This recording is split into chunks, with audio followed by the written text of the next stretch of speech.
സർഫറാസ് ഖാൻ. ഇനി മുതൽ ക്രിക്കറ്റ് പ്രേമികൾ മാത്രമല്ല മുഴുവൻ മനുഷ്യരും ഓർത്തുവെക്കേണ്ട, അവരുടെ ജീവിതയാത്രയിൽ ഉണ്ടാകേണ്ട ഒരു പേര് കൂടിയാണത്. തോറ്റുകൊടുക്കാൻ മനസ്സില്ലാത്തവന്റെ കഥ. അമിതവണ്ണമെന്ന് പറഞ്ഞ് പരിഹസിച്ചവർക്കും ലോബിയിങ്ങിൽ തഴഞ്ഞവർക്കും മുന്നിലേക്കുള്ള മടങ്ങിവരവ്, അതും സിനിമയെ വെല്ലുന്ന കംബാക്കോടെ. ശ്രീലങ്കൻ ടെസ്റ്റ് സീരീസിൽ പരിക്കേറ്റ സായ് സുദർശന് പകരം 28-കാരനായ സർഫറാസ് എത്തുമ്പോൾ അത് ഒരു ചരിത്രമാണ്. മുംബൈയിലെ ഒരു സാധാരണ കുടുംബത്തിൽ നിന്നാണ് സർഫറാസ് എത്തുന്നത്. പിതാവ് നൌഷാദ് ഖാൻ തന്നെയായിരുന്നു പരിശീലകനും. പട്ടിണിയോടും പ്രതിസന്ധികളോടും പോരാടി ക്രിക്കറ്ററാകാൻ വേണ്ടി നടത്തിയ ഓട്ടങ്ങൾ.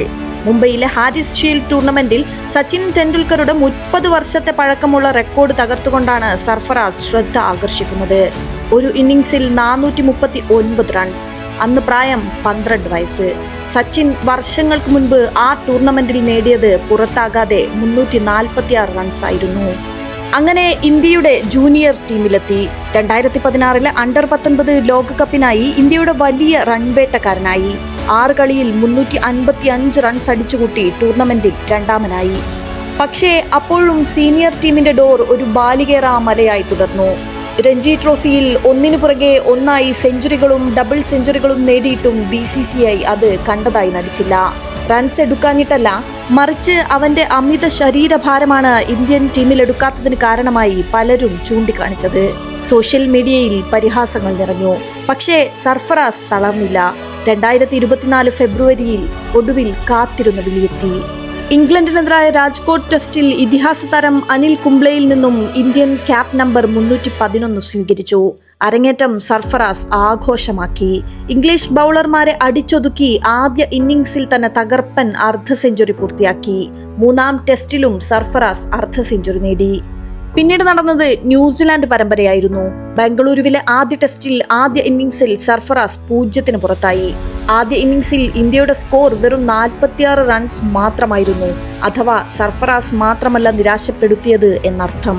എന്നാൽ 2-ാം ഇന്നിംഗ്സിൽ ആ ബാറ്റിൽ നിന്ന് പിറന്നത് 150 റൺസ് ആയിരുന്നു.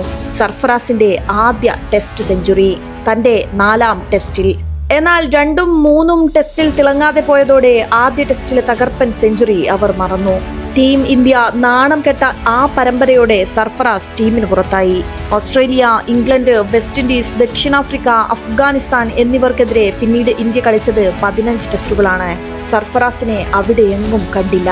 അതിനിടെ ഡ്രസ്സിംഗ് റൂമിലെ ഗംഭീറുമായുള്ള പിണക്കവും സർഫറാസിന് വിനയായി. ടീമിൽ നിന്ന് മാറ്റി നിർത്തിയപ്പോഴും ഒന്നിനെയും പഴിക്കാതെ കഠിനാധ്വാനം നടത്തുകയായിരുന്നു സർഫറാസ്.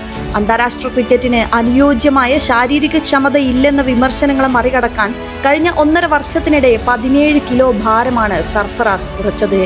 ഞാനൊരു പക്ഷേ യോജിച്ചവനല്ലായിരിക്കാം, പക്ഷേ എൻ്റെ പക്കലുള്ളതെല്ലാം ഉപയോഗിച്ച് ഞാൻ പോരാടും. ടീം പ്രഖ്യാപനത്തിന് തൊട്ടുമുൻപ് അദ്ദേഹം സോഷ്യൽ മീഡിയയിൽ കുറിച്ചത് ഈ വാക്കുകളായിരുന്നു. മുംബൈയിലെ മഴ പരിശീലനത്തിന് തടസ്സമായപ്പോൾ കാശ്മീരിലെ ഷേർ-ഇ-കാശ്മീർ സ്റ്റേഡിയത്തിൽ പോയി മണിക്കൂറുകളോളം പരിശീലനം നടത്തിയാണ് സർഫറാസ്